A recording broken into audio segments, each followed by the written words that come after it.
The third guest on our honeymoon. Our honeymoon night was supposed to be a quiet end to a long journey. We had checked into a small, secluded inn on the Amalfi coast. Moonlight spilled through the open shutters. The room smelled of lemon trees and salt air, and I was utterly spent after a day of traveling across Italy. I don't even remember closing my eyes. I only remember the moment they snapped open. Something felt wrong. My husband, Julian, was sitting on the edge of the bed with his back toward me. He was clutching a small velvet box, holding it with a level of reverence that made my heart skip a beat. At first, I thought it was a surprise, a piece of jewelry to mark the start of our marriage. Then I heard him breathe the name. Clara. My throat went dry. Clara was his high school sweetheart. She had passed away in a house fire 6 years ago. I knew the story. I knew how the tragedy had shaped him. I had never allowed myself to feel threatened by a ghost. But seeing him like that in the dark, cradling that box like a holy relic, a chill settled in my bones. Julian? I whispered. He flinched so violently the box nearly flew from his hands. He turned, and for a split second, he looked at me like I was a total stranger. Nothing, he said, his voice cracking as he shoved the box under his pillow. Just restless.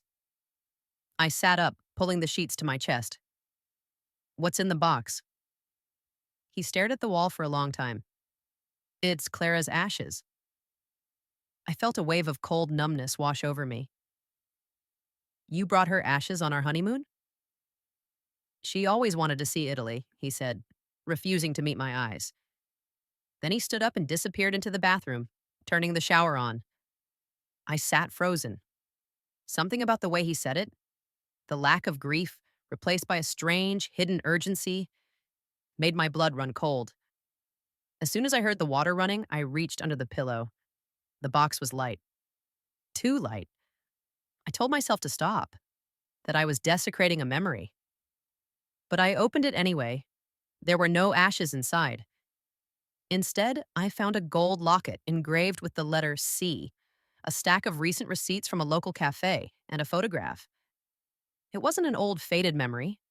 It was a high-resolution photo of Clara standing on a balcony, the Amalfi sun hitting her face. She looked older than the girl in the funeral photos, and she was very much alive. Tucked behind the photo was a note in frantic, messy handwriting.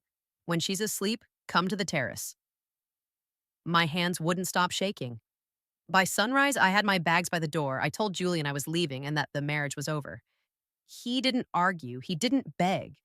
He just sat on the bed and watched me go with a look of terrifying relief.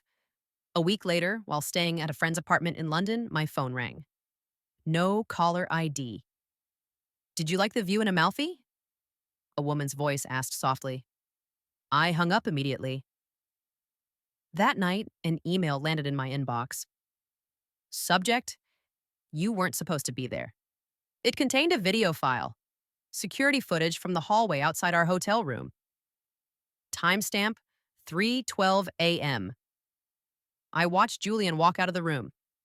2 minutes later, a woman in a dark dress, Clara, walked in. She didn't look for the box. She walked straight to the bed and stood over me. She stayed there for 5 minutes, perfectly still, watching me breathe. Then, she leaned down, whispered something into my ear that I couldn't hear, and looked directly into the camera with a wide, triumphant smile.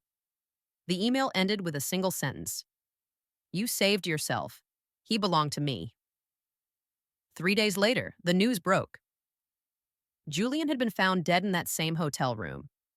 The authorities called it a self-inflicted tragedy. The velvet box was never found. Sometimes when I'm scrolling through my phone late at night, I get a notification from a new suggested friend. There are no posts, no bio, just a profile picture of a woman standing on a balcony in Italy, smiling at someone behind the camera.